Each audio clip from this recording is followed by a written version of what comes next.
Sallallahu ala Muhammad sallallahu alaihi wasallam. Bismillahirrahmanirrahim. Assalamualaikum warahmatullahi wabarakatuh. Alhamdulillah wassalatu wassalamu ala Rasulillah Muhammad ibn Abdullah. La haula wala quwwata illa billah. Rabbi shrah li sadri wa yassir li amri wahlul 'uqdatam min lisani yafqahu qawli. Amma ba'd. Hadirin jamaah pengajian malam Jumat mushola Al-Muttaqin yang dirahmati Allah. Alhamdulillah pada malam Jumat ini Allah masih memberikan kesempatan kepada kita untuk mengkaji dan mengkaji ajaran Allah Subhanahu wa taala. Hadirin yang dirahmati Allah, Jumat kemarin kita membahas salah satu hadis dari kitab An-Nawawi, ya. Hadis yang berapa kemarin? Hadis yang berapa? Pertama 18. Pertemuan kedua 36. Pertemuan ketiga. Nah, pertemuan ketiga ini hadis yang ke-15. Ngacak aja. Namun demikian hadis yang ke-15 ini yang bukan dari Sahih Muslim, hadis yang ke-47. Dan ada pula di Sahih Bukhari hadis yang ke-6018. Namun demikian yang redaksinya sama ini yang di Sahih Muslim. Jadi redaksi maksudnya matanya sama, ya. Jadi tampaknya di Arba'in Nawawi hadis yang ke-15 ini Imam Nawawi merujuk ke Sahih Muslim. Bunyinya seperti apa? Bismillahirrahmanirrahim. Ini sering banget kita dengar. Sering banget kita dengar, tapi mungkin baru kali ini kalau ini adalah dari Sahih Muslim. Bismillahirrahmanirrahim. Saya bacakan langsung saja.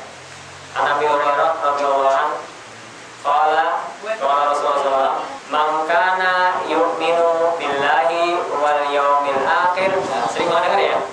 Man kana yu'minu billahi wal yaumil akhir falyaqul khairan aw liyasmut. Yang pertama.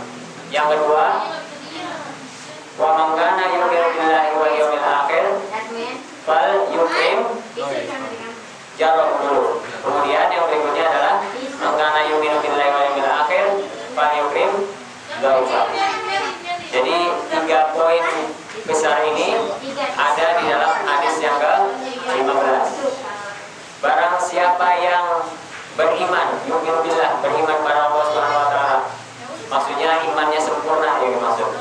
Di sini dijelaskan para ulama rahimahullah, maknahu la yu'minul imana atkam. Jadi tidak sempurna imannya agak sempurna benar kalau yang pertama orang tersebut tidak mengatakan sesuatu yang baik. Jadi kalau nggak ngomong yang benar, mendingan diem deh. Berarti tingkatan yang pertama adalah fayaqul khairan, mengatakan yang baik-baik saja. Kalau nggak bisa ngomong yang baik-baik, mendingan diam. Dan diam ini lebih baik dari ngomong yang tidak baik. Berarti begitu. Tingkatan pertama adalah ngomong yang baik. Kalau nggak bisa, diam. Kalau bisa, diam. Daripada ngomong yang tidak. Jadi perintah yang pertama, kenapa ternyata ngomong itu pakai apa? Pakai lisan. Dan lisan ini, lidah ini tidak punya tulang. Sesuatu yang tidak punya tulang ini biasanya berbahaya, memiliki sesuatu yang dahsyat. Nah, lisan ini terjadinya peperangan karena apa? Lisan. Orang ghibah karena punya apa? Lisan. Orang fitnah karena punya apa? Lisan. Aku difitnah sama siapa? Si A. Ternyata si A bisu. Gimana dia mau fitnah saya? Gak bisa, kan? Berarti mereka yang bisu, insya Allah berarti Allah menyelamatkan dirinya dengan perkataan-perkataan yang tidak baik. Tidak mungkin dia ghibah, tidak mungkin dia fitnah, tidak mungkin dia namimah. Jadi keadaan kita saat ini kita syukuri karena disitulah Allah memberikan yang terbaik. Nah, kita punya lisan saat ini, kita gunakan yang baik-baik saja, omongan yang baik. Jangan sampai perkataan kita menyakiti orang lain, jangan sampai perkataan kita menyinggung orang lain. fitnah, jangan sampai. Kalau nggak bisa ngomong yang baik, diam aja.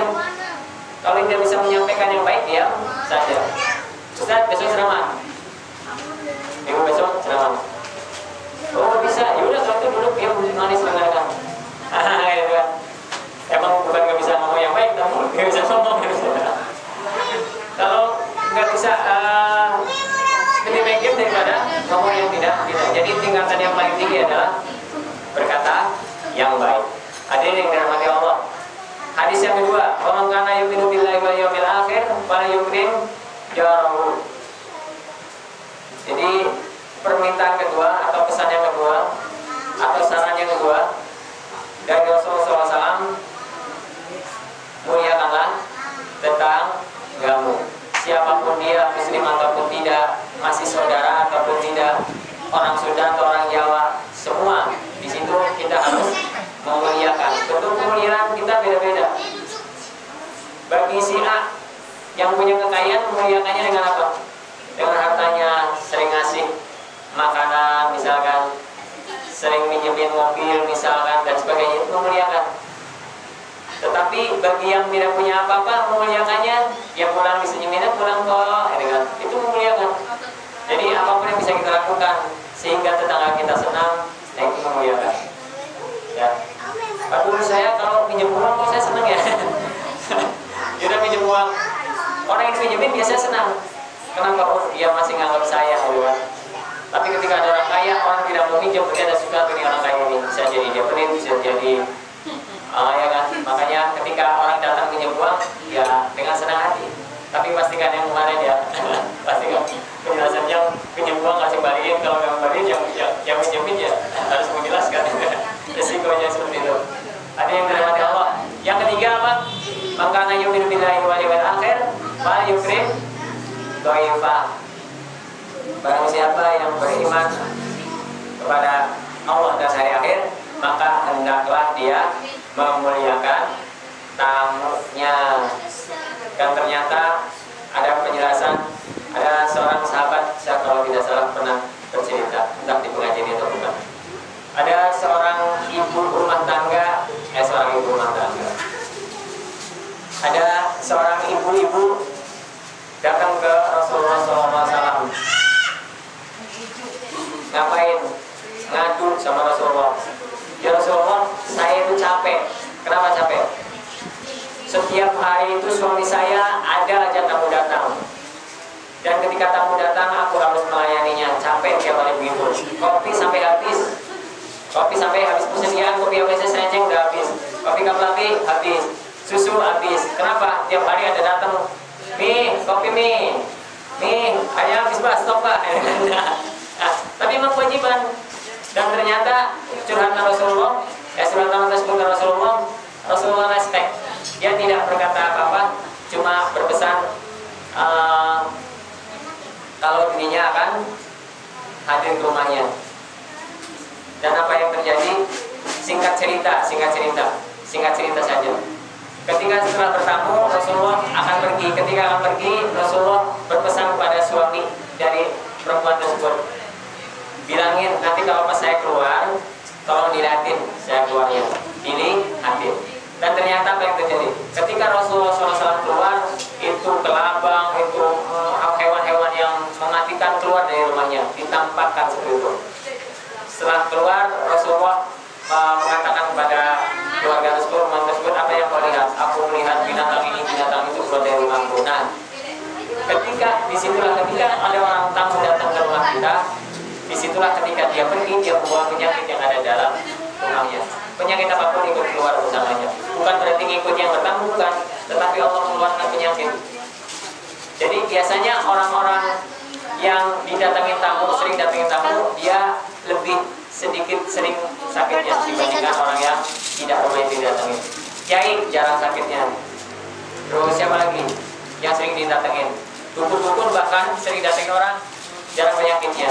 Kenapa? Karena orang yang datang perginya membawa penyakit dari rumah tersebut. Iya, jadi makanya semakin sering, makanya kadang ada acara apa-apa diupload. Gincing ada ulang tahun rame-rame bakar-bakar. Nah, ngeluarin duit banyak, benar. buat ini. Kok ada yang komentar ya kan? Yang duitnya nggak habis-habis itu. Duitnya nggak habis-habis ya, biasa heran itu. Ya orang duitnya nggak bisa habis sih. No, kompornya. Punya pohon sih cok. Segera menunggu punya dia ternyata. Insya Allah. Ulang tahunnya sebulan sekali. Iya iya.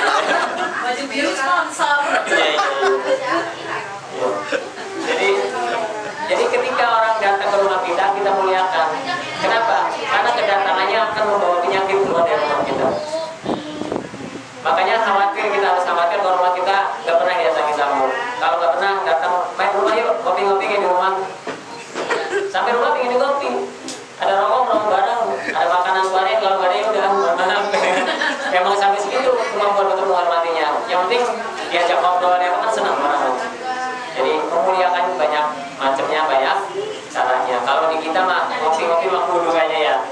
Teh ngopi mah kudu. Kalau nggak dibikinin kopi pasti lagi puasa. Makanya kalau ketemu malam-malam bisa ngopi bareng. Hadirin yang dirahmati Allah, semoga hadis ini bisa kita amalkan sebagai bukti kalau kita adalah orang yang beriman kepada